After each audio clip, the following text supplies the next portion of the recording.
Steamboat Arabia Museum. My name is Paula. I'm going to tell you a little bit about the boat and how she sank, and also how these five guys managed to dig her up. So first of all, the Steamboat Arabia was constructed in 1853, and she sank just 3 years later. What happened was on September 5th, 1856, around dinner time, she hit a tree snag, tore a big hole in her hull, filled up with water, and immediately sank down onto the bottom of the river. When that happened, she had left St. Louis 6 days beforehand, loaded up with about 200 tons of cargo and 130 passengers. And she had only made one brief stop right here in what was called the town of Kansas at the time in order to load up a few more things. The plan was to carry everything to 16 frontier towns northwest of here, but that did not happen because she sank just about 8 miles from here, just south of Parkville, Missouri. So when the Arabia sank, she was fully loaded. Now the good news is that all of the passengers survived because the river was not very deep and the boat was 3 stories tall. So the lower class passengers who were riding on the main deck right above the water, they were able to go up to the upper decks and escape the rising water. And eventually everybody was ferried to the banks a few at a time, and then everybody spent the night in a hotel in Parkville, Missouri. Now when people came back the next morning to try to salvage some of the cargo, it was already too late. By that point, all they could see was the little tiny roof of the pilot house at the very top and the 2 smokestacks, because when the boat sank onto the bottom of the river, the current just washed all of this soft mud and sand right out from underneath the boat, basically digging a hole for the boat. So over the next few days, the boat continued to sink further and further down into the mud until she was completely buried underneath the river. So the boat and all of that cargo stayed underground for the next 132 years. And then it's not until the winter of 1988 to 1989 that these 5 gentlemen over here come along and dig her up. Now basically right here in the center, this is the Hawley family. This is Bob Hawley and his sons, Greg and David. They owned a refrigeration and air conditioning repair business. And on the left, this is their friend Jerry Mackey. He's a local restaurant owner. And that's their friend Dave Luttrell, who was in construction. So these were 5 gentlemen who had absolutely no experience in archaeology or museums. And actually, they didn't even know that they wanted to open a museum. They basically thought they were going on a buried treasure hunt at that point.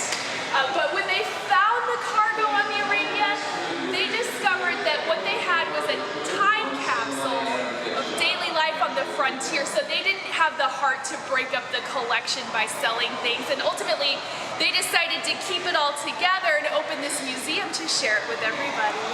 And if you follow me down the ramp, I'll show you how to dig up a steamboat.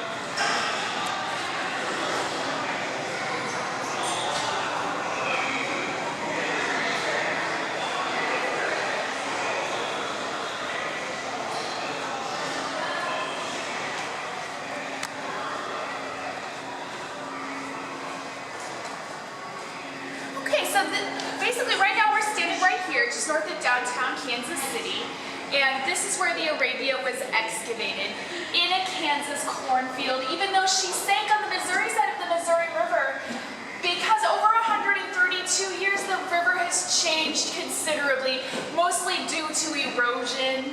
In the 19th century it was a meandering channel, but then what happened in the very early 20th century was that the Army Corps of Engineers came in and they built a series of trenches and levees in order to make the river more narrow, more deep, more regulated, and you can still see these dark sediment lines on the landscape showing some of the areas where the river ran at one point or another.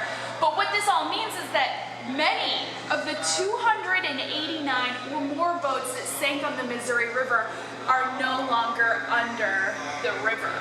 And knowing that, the Hawley family started to do some research.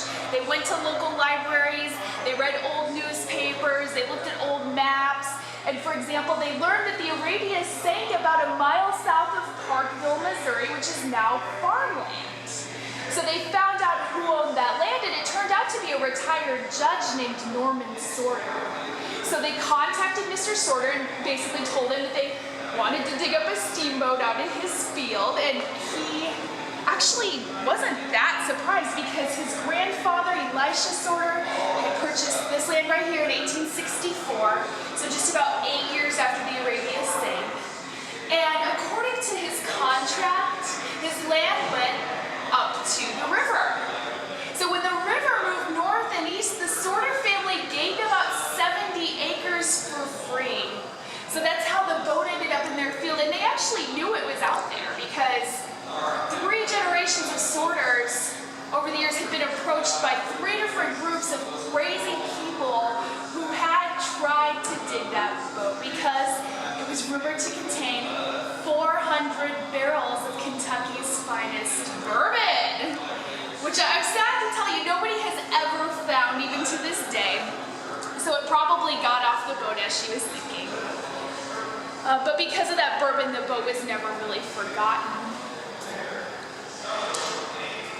Now here's a photo of the dig site. They were able to bring up about 200 tons of cargo out of this hole in just 4 months in the winter time because they knew that the cold weather would be best for the condition of the artifacts as they brought everything up out of the ground. Now they had discovered that the boat, although it was no longer under the river, it was in an aquifer. So it ended up being underwater after all, and they had to bring in these big industrial wells to pump out all of the water. That's what allowed them to succeed where past groups had failed. And as they were bringing these artifacts out of the ground, again, they decided to open a museum, and they realized that they needed to learn how to preserve everything. In the short term, at least, they came up with a good plan because, again, their background was in refrigeration, so they knew all about controlling temperature and humidity. So they decided to freeze the organics in blocks of ice. Because in the freezer, everything is cold and it's dark, and everything's protected from the oxygen, just like it was down underground. And as luck would have it, the restaurant guy in their group had some nice big freezers he wasn't using, so that worked out beautifully. And then they did leave most of the hull of the boat underground because they didn't have anywhere to put the whole boat, nor the resources to piece together all of the broken wood and preserve it. But they brought up the parts of the boat that were structurally interesting. They brought up the boilers, one of the engines, the main structure of one of the paddle wheels, and also the stern section. And you can actually see that if you just turn around right over here. This is the back of the boat. And obviously this part was too big to put in the freezer. So here's what they did. They dug a really big hole in one of their backyards. They lowered this in, and believe it or not, they left a couple of garden hoses running for about 1.5 years. Because they knew that this had already been wet for over 100 years, and so all of this cellulose inside the wood had been washed away and replaced with water. And so water was all that was left holding up the cell walls of the wood. So if they were to let that water evaporate, the wood would have collapsed. It would have shriveled up like a raisin. So they kept this wet while they called around to every university and every museum they could think of to try to figure out what to do in the long term. And eventually they were referred to the Canadian Conservation Institute in Ottawa, and they learned that they could use a mild food preservative. It's called polyethylene glycol, or PEG, or PEG for short. So when they opened this museum in 1991, they installed a shower system on the ceiling. You can still see it up there. And every night they would pull those big red shower curtains around, and they would give this thing a shower with PEG for about 12 hours a night, every night for about 3.5 years.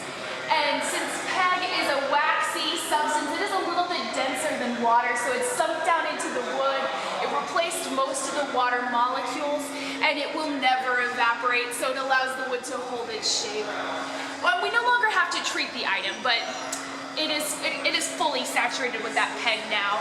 And actually, we still use that same substance today in our ongoing preservation efforts, because today we still have about 1/3 of the cargo left to clean and preserve. And you will get to see the lab where we do that as part of your tour today, which is pretty